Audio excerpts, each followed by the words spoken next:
డబ్బులు నేరుగా నరేంద్ర మోదీ గారు సర్పంచ్ అకౌంట్లో డబ్బులేసి ఆ ఊర్లో పనులు చేసుకోవడానికి వెసులుబాటు కల్పిస్తే రాత్రికి డబ్బులు పడితే పొద్దున కల్లా మాయమైపోయేవి అధ్యక్ష. ఎక్కడ పోయినాయంటే కరెంటు బిల్లు కట్టామని కాకిలెక్కలు చెప్పేవాళ్ళు అధ్యక్ష. మన ప్రభుత్వం వచ్చిన తర్వాత నరేంద్ర మోదీ గారు వేస్తున్నటువంటి సర్పంచులకు నేరుగా వేసే డబ్బుల్ని ప్రతి అకౌంట్లో పడుతున్నాయి.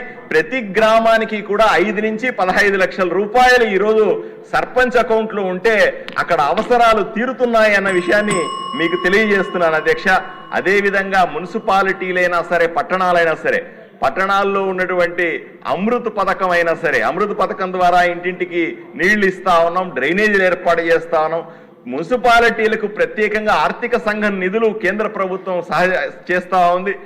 రాష్ట్రాన్ని అభివృద్ధి చేయడంలో అధ్యక్ష నేను స్పష్టంగా చెప్తాను, ఈ ఆంధ్రప్రదేశ్ను అభివృద్ధి చేయడానికి కేంద్ర ప్రభుత్వం, నరేంద్ర మోదీ ప్రభుత్వం చేస్తున్న సాయం అంతా ఇంత కాదు అధ్యక్ష.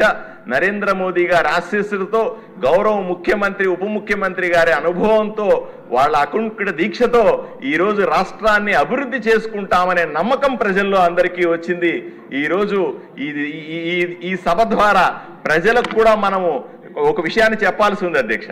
మనం చాలాసార్లు ఈ మధ్య మీడియాలో కూడా చెప్తా ఉన్నారు, పారిశ్రామికవేత్తలు రాష్ట్రంలో పెట్టుబడులు పెట్టాలంటే, ఎవరన్నా ఈ రాష్ట్రానికి రావాలంటే మళ్ళీ జగన్మోహన్ రెడ్డి ముఖ్యమంత్రి కాడని గ్యారంటీ ఇస్తే మేము వస్తామని చెప్తున్నారని అందరూ చెప్పుకుంటా ఉన్నారు, మీడియాలో, సోషల్ మీడియాలో చెప్తున్నారు.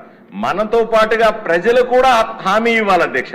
ఇప్పుడు కాదు, ఎప్పటికీ కూడా వైఎస్ఆర్సీపీ ప్రభుత్వం ఈ రాష్ట్రంలో రాదు అన్న స్పష్టమైనటువంటి ఆలోచన ప్రజల్లో వచ్చి ప్రజలు హామీ ఇస్తే మనము తప్పనిసరిగా ప్రజల వైపు నుంచి నిలబడి ఈ రాష్ట్రాన్ని అభివృద్ధి చేసి చూపించగలమే నమ్మకాన్ని మనం ప్రజలకు ఇవ్వగలమని మీ ద్వారా తెలియజేస్తూ ఈ అవకాశం ఇచ్చిన మీ అందరికీ కూడా ధన్యవాదాలు చెప్తాను.